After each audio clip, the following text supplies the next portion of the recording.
Hello everyone, welcome to my YouTube channel. This is Shifa, and in today's video we are going to talk about Maya Angelou's very famous poem I Know Why the Cage Bird Sings, and this is one of my favorite poems of all times.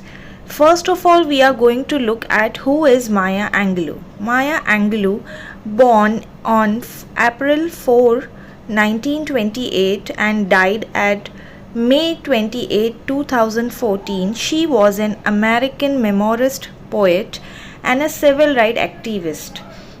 She published 7 autobiographies, 3 books of essays, several books of poetry, and is credited with a lot of plays, movies, televisions. She has received dozens of awards and 50 honorary degrees. Okay. Now this poem is important from the perspective of Maya Angelou as well. Why?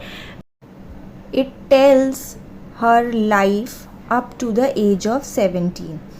Now we are going to do line by line analysis of this poem, and I am going to tell you what exactly and how it is related to Maya Angelou. Let's start.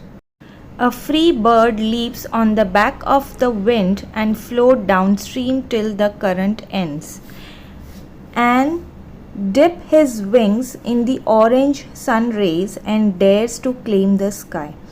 First of all यहाँ पे कुछ चीज़ें दी हुई है. For example, a free bird leaps on the back.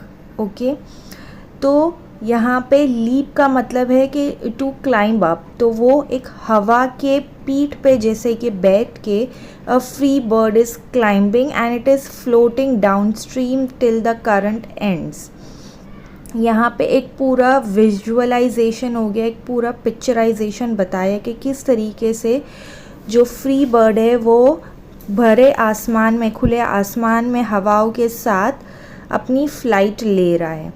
और वहाँ पे क्या है, in the orange sun rays and dares to claim the sky, and he is floating, he is flying in such a way that he is daring to claim the sky. मतलब कि वो इस तरीके से उड़ रहा है जैसे वो बता रहा है कि ये पूरा आसमान उसका खुद का ही है. एंड यहाँ पे ऑरेंज सन रेज एक मेटाफर है, एक हैप्पी फीलिंग का, एक जॉली फीलिंग का, एक जॉली क्लाइमेट का, जो बताता है कि फ्री बर्ड जो है उसके आसपास का सराउंडिंग बहुत ही जॉली है, और ये उस चीज़ को कॉन्फिडेंस देता है, उस बर्ड को कॉन्फिडेंस देता है to fly high and to claim that particular environment. मतलब कि यहाँ पे इस बर्ड के पास बहुत सारी अपॉर्चुनिटीज़ है, बहुत सारा फ्रीडम है.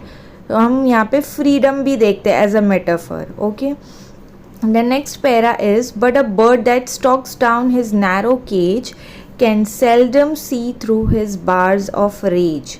His wings are clipped and his feet are tied, so he opens his throat to sing. अब यहाँ पे हम दूसरे बर्ड का एक पिक्चराइजेशन देख रहे हैं जहाँ पे उसको एक केज में, नैरो मीन्स बहुत ही छोटा सा केज में बंद करके रखा गया है, and he can seldom see means के he can hardly see through these bars of rays. Okay, और यहाँ पे क्या है, उसको एक केज में बंद कर दिया गया है जहाँ पे उसके विंग्स को क्लिप्ड कर दिया गया है, and his feet are tied, एक तरीके से उसके परों को काटा गया है, उसके पैरों को बांधा गया है. The only thing here he is able to do that bird is he open his throat to sing. तो यहाँ पे बर्ड क्या करने की कोशिश कर रहा है, चिल्ला के गाने की कोशिश कर रहा है और अपना दुखड़ा सुनाने की कोशिश कर रहा है. The cage bird sings with fearful trill of things unknown but a long for still, and his tune is heard on a distant hill, for the cage bird sings of freedom. इस cage bird की जो आवाज़ है जब वो गा रहा है उसके अंदर एक फियर है, ठीक है, एक डर है, और वो सारी चीज़ों के लिए लॉन्ग करता है. लॉन्ग करना मीन्स कि चाहना, हम किसी भी चीज़ को चाहते हैं, उसकी तड़प जो हमारे अंदर रहती है, तो वो उन चीज़ों के लिए तड़प रहे, शायद वो उन चीज़ों को एक्सपीरियंस भी नहीं किया है. यहाँ पे अगेन इनडायरेक्टली फ्रीडम की बात हो रही है. इस बर्ड को एक केज में रखा गया है, उसने आज तक फ्रीडम कभी एक्सपीरियंस नहीं किया, लेकिन फिर भी उस चीज़ के लिए वो तड़प रहा है। और उसकी आवाज़ कहाँ सुनाई देती है? On a distant hill, means कि कहीं दूर पहाड़ों तक उसकी आवाज़ जा रही है, मतलब दूर से उसकी आवाज़ आ रही है। और वो बर्ड क्या कर रहा है? अपने फ्रीडम के लिए गा रहा है, अपने फ्रीडम के लिए चिल्ला रहा है, पुकार लगा रहा है।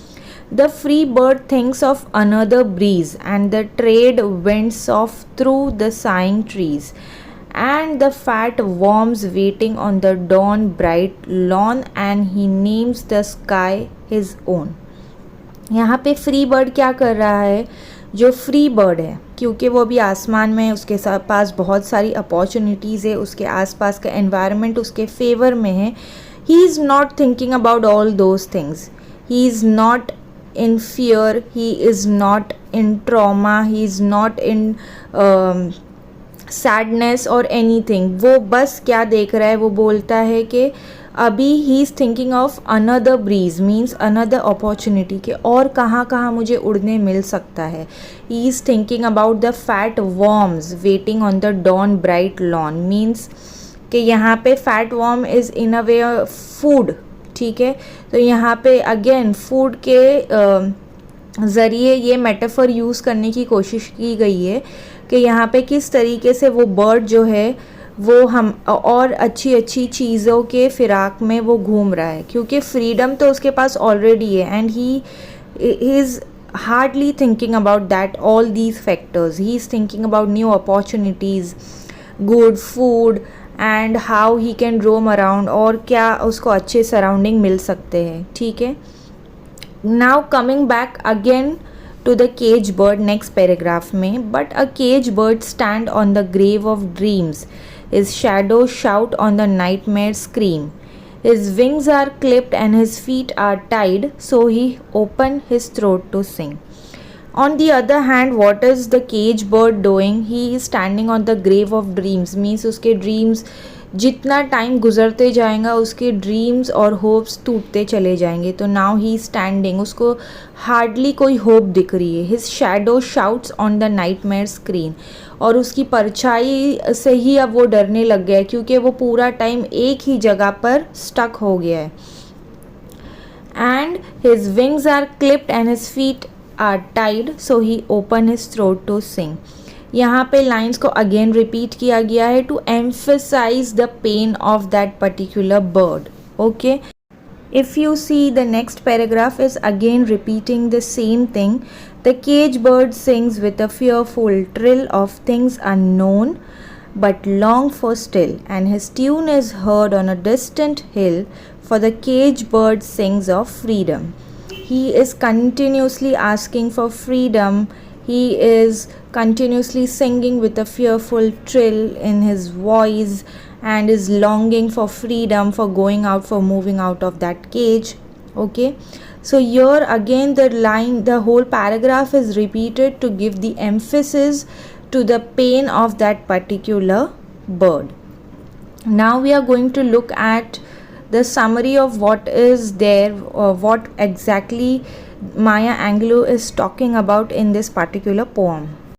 The poem described a cage bird, a bird that is trapped in a narrow cage with limited mobility, okay. That bird is not able to move. The only thing he is able to do is sing about the freedom which it has never had or cannot attain. The cage bird is an metaphor over here for the black community.